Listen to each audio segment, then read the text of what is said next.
Nei prossimi anni, ma già è una realtà del giorno d'oggi, avremo un ingente numero di cicloturisti che verranno a visitare il nostro territorio. Quindi le parole del Presidente Zaia sono che nei 5 anni avremo 1.200.000 turisti, quindi accogliere nella maniera più corretta e più accogliente appunto questa nuova forma di turismo è assolutamente indispensabile per lasciare un territorio sano dal punto di vista dell'ambiente, dell'economia e del sociale. Per fare questo i luoghi ci sono, ma servono competenza, serve organizzazione, serve accoglienza e servono servizi. Il punto che volevamo fare questa sera era appunto preoccupiamoci di questa cosa. Già c'è molto, già siamo organizzati, lo abbiamo visto stasera con gli itinerari già formati, le app pronte, i servizi dei bike hotel, e quindi è una realtà già esistente. Preoccupiamoci di metterla in rete affinché il turista che arriva possa trovarsi bene e non avere dei disagi. Il messaggio che ho lanciato questa sera è che ci possa essere a breve una seconda puntata con la quale riuscire ad avere dei risultati un po' più spicci di quello che si può fare nel breve termine per raggiungere un primo obiettivo. Treviso ha una vera vocazione per il cicloturismo e per un turismo di esplorazione, di visitazione che dà emozioni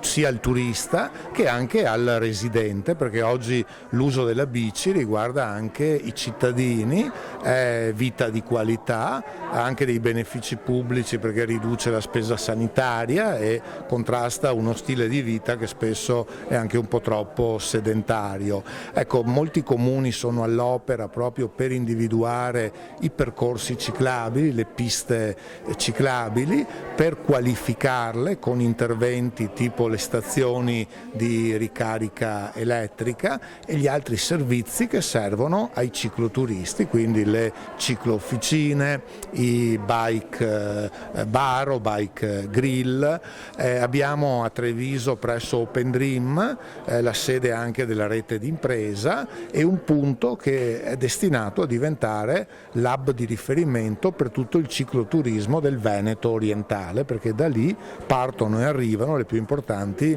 piste ciclabili del territorio, a Treviso Ostiglia, la pista verso la Greenway del Sile,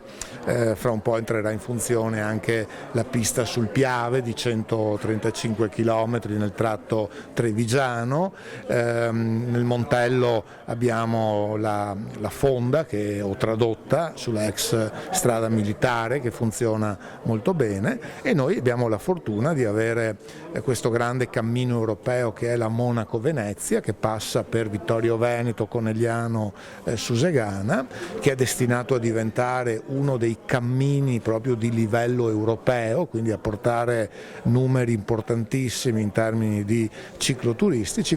che poi scoprono le bellezze del nostro territorio e si fermano sul nostro territorio. Ecco, l'azione che dobbiamo fare è quella di lavorare sui servizi. Per un turismo di qualità servono servizi di qualità, quindi organizzare il trasporto delle biciclette, hotel in grado di accogliere i cicloturisti, quindi in grado di assicurare lavaggio della biancheria nelle 12 ore, la colazione adatta al ciclista, guide che accompagnano i turisti, ecco, servizi per un turismo di qualità, perché se vogliamo diventare un hub turistico tra Venezia e Dolomiti e aumentare la presenza media, dobbiamo offrire servizi di qualità. Ci sono due passaggi da fare.